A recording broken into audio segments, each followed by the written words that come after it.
Olá pessoal, continuando a parte 2 da nossa aula, eu estava explicando sobre como que é formado o preço do serviço, sem computar, sem lançar os valores das minhas compras, da aquisição dos meus componentes e matéria-prima para a execução do serviço completo. Então aqui, essa forma, relembrando, né, ela faz uma divisão entre a mão de obra, os custos fixos e variáveis, e com as despesas com os impostos, mais a margem de lucro. Por isso que eu cheguei nesse valor de R$ 841,41, tá bom? Em seguida, é hora de lançar as minhas compras. Como é que eu faço o lançamento das minhas aquisições? Primeiramente, é necessário que você controle as suas compras. De que forma? O ideal é que você tenha também dois tipos de planilha. Tá? Uma planilha que você cadastre seus fornecedores, seus principais parceiros aí de aquisição, aqueles que oferecem alguma qualidade, né? Até porque, como você está prestando serviço, o mais adequado é que você tenha produtos que tenham garantia, principalmente nesse exemplo, que são produtos elétricos, onde obedece uma normatização, né? Seja ela nacional ou internacional. Então, muito bem. E também você tenha fornecedores já com certo nome de mercado, porque na verdade, se você for atrás apenas de preço, você pode se deparar com produtos de baixa qualidade e que possam te oferecer algum risco na hora de funcionamento, né? Você pode perder, você pode ter devolução de mercadoria, enfim, seu cliente pode reclamar depois que houve falha na instalação e aí você se depara com uma situação de componentes que não ofereceram uma certa durabilidade, tudo bem? Para isso a gente tem lá também uma planilha de orçamento de fornecedores. O ideal é que você faça pelo menos 3 orçamentos, né? 3, 4 orçamentos para comparar e ver, além de preço, ver condições de pagamento e prazo de entrega, né? É muito importante você ver essas duas situações. Essas duas planilhas vocês têm também no meu blog e podem utilizá-las para fazer esse modelo de orçamento, né, de formação de preço e lançar esses exemplos que estão aqui. Muito bem. Uma terceira planilha que eu gostaria de sugerir seria a planilha de controle de estoque. Conforme você vai comprando mercadorias, componentes, equipamentos para a execução do seu trabalho, você vai criando um pequeno estoque de matéria-prima, né, etc.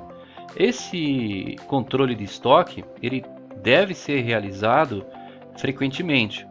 Você deve precificar o seu controle com os valores de entrada e de saída. Sim, isso mesmo. O que acontece? Muitas das vezes há um erro aí do prestador de serviço em não colocar o preço de acordo com o que é vendido no mercado, um preço médio de mercado, né? O preço que é vendido ali para o seu cliente varejista. Um prestador de serviço, pessoa jurídica, é lógico que ele goza aí de um privilégio de comprar pelo atacado. Então, por comprar pelo atacado, ele paga mais barato. Só que ele não deve vender pelo preço que ele adquire, ele deve vender pelo preço de venda, o preço de varejo. Porque estoque, contabilmente falando, é dinheiro aplicado. E se você fica com matéria-prima acumulada, componente acumulado, esses componentes eles podem desvalorizar, podem perder a validade, podem sofrer ações de intempéries, eles podem estragar, podem extraviar, podem se perder. Você tem apenas aí um dado, mas não tem o produto físico ali para oferecer, entende? Então, assim, o controle de estoque, além de ser feito de forma da maneira financeira, também tem que ser controlado, tem que ser organizado. O próprio estoque ele tem que ser organizado, quantificado, controlado de forma sistêmica, com responsabilidade para que não haja prejuízo. E de vez em quando fazer um inventário, né? Sempre fazer inventários aí para verificar qual o valor que tem no seu estoque. Mas isso a gente deixa para o próximo exercício, tá bom? Ou um próximo tutorial que vocês possam fazer na parte de controle de estoque, a gente entra mais a fundo. Tá? Tudo isso é para mostrar o quanto é importante a parte de compras, o segmento de compras dentro de uma microempresa. Uma microempresa pode ter o dono e mais 2 funcionários, né? Mas não deve funcionar de maneira grandiosa, deve controlar aí seus custos, controlar a sua remuneração, seus pagamentos. E aqui a gente tem o custo, né? Na linha 10 a gente tem o custo do material aplicado, calculado, como eu disse, a preço de venda do comércio. Então tá aí o cuidado. Então os valores que vocês verão aqui já são valores que são vendidos normalmente a pessoas físicas, tá? Então, lógico, com base naquele orçamento que eu fiz anteriormente, eu consigo saber, né, preciso fazer um levantamento de quanto vai utilizar de matéria-prima e quanto vai utilizar de componentes nessa instalação. Como eu sei que é um imóvel, né, residencial, ele tem 6 cômodos, então eu preciso fazer um orçamento mínimo aqui, né, de componentes que vão ser utilizados lá. Então, no caso de uma instalação elétrica, eu tenho aí um quadro de comando, né? Eu tenho 2 tipos de disjuntores, um de 10 amperes que é para eletrodomésticos normais, tradicionais, e o disjuntor de 30 aí para torneiras elétricas e chuveiros. Eu também utilizo a espessura dos fios de cobre de acordo com esses disjuntores, né? O de 4 milímetros associado ao de 10 amperes e o de 6 milímetros associado ao de 30 amperes.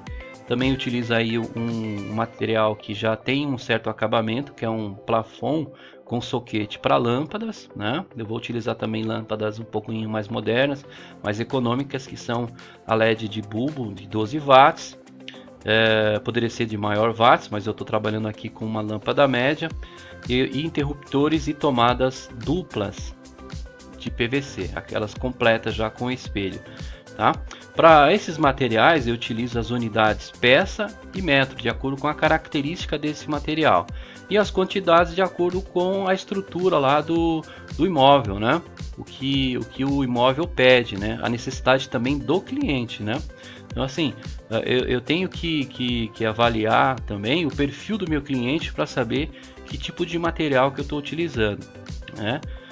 Que tipo de componente eu vou utilizar aqui também, até para o preço ser razoável para ele. Nesse caso aqui a gente está pensando no cliente aí de classe D, classe indo para C, né, que tem uma certa exigência, mas não quer algo mais simples, algo ali básico, tá? Então tem as quantidades de acordo com a necessidade. Vocês podem perceber aqui que no exemplo de disjuntor, né, eu uso o de 10 amperes, eu uso 5, o disjuntor de 30 amperes eu uso 1 apenas, tá? Eu tenho aí o quadro de comando, eu tenho os fios aqui, as metragens do fio, né? Eu uso muito mais fio 4 milímetros do que o fio de 6 milímetros, né? Eu vou usar metade da metragem. Os paflons eu vou usar de acordo com a quantidade de cômodos, também as lâmpadas, né? E os interruptores eu vou usar a metade do que seria as tomadas. Eu queria muito mais tomadas em cômodos específicos, como cozinha, sala, né? Então assim eu tenho uma quantidade maior aqui de tomadas. Como eu disse, os preços eu já ajustei de acordo aí com os preços médios de mercado, né? Até para eu não ter prejuízo. E a planilha já fez a multiplicação para mim, por exemplo, ela já multiplicou aqui, ó, o quadro, né, que vai ser vendido a R$100 para o meu cliente, tá? Que é 1, ele vai sair aqui 100 vezes 1 igual a 100. No caso do disjuntor, né, custa R$7,50, serão vendidos 5, então vai custar para o meu cliente final R$37,50. Total final do custo do material aplicado, R$757,50. Tá? Isso aqui é só o custo do material repassado a preço de venda para o meu cliente final. Vocês vão perceber também, observar, olha que interessante, Preço do serviço, R$ 841,41, né? O custo do material aplicado, R$ 750,50. Fazendo um cálculo rápido aqui, né, arredondando valores, 757 dividido por 842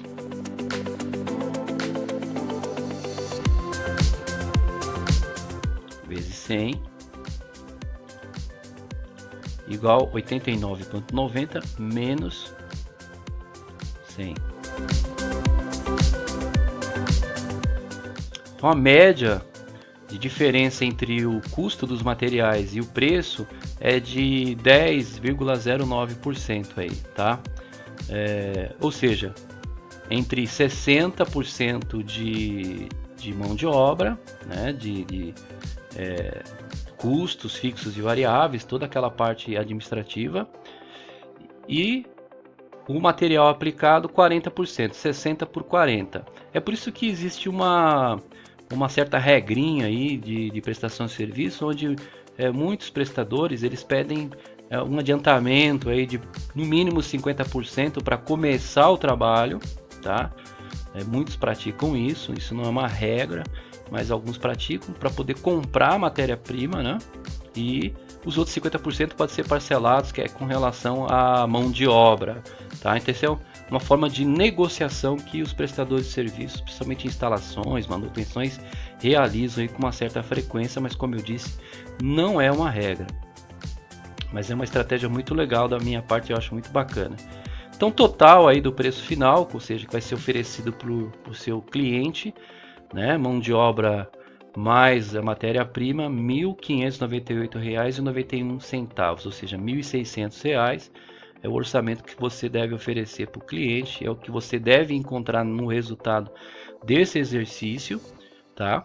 E aí você consegue também ter uma margem, né? Até para negociar com o seu cliente e ele pedir desconto, até porque você colocou 30% de lucro, você tem aí acima da inflação um certo ganho, um certo retorno, tá certo? É isso, pessoal. Qual é a atividade? Você vai entrar no blog, você vai ver o link logo abaixo do vídeo, vai ter um link com o modelo, né, da planilha de formação de preço. Você vai preencher esse modelo, você vai me enviar ou salvar no seu Drive com o link, tá? Eu vou verificar e certificar que essa atividade foi realizada com êxito.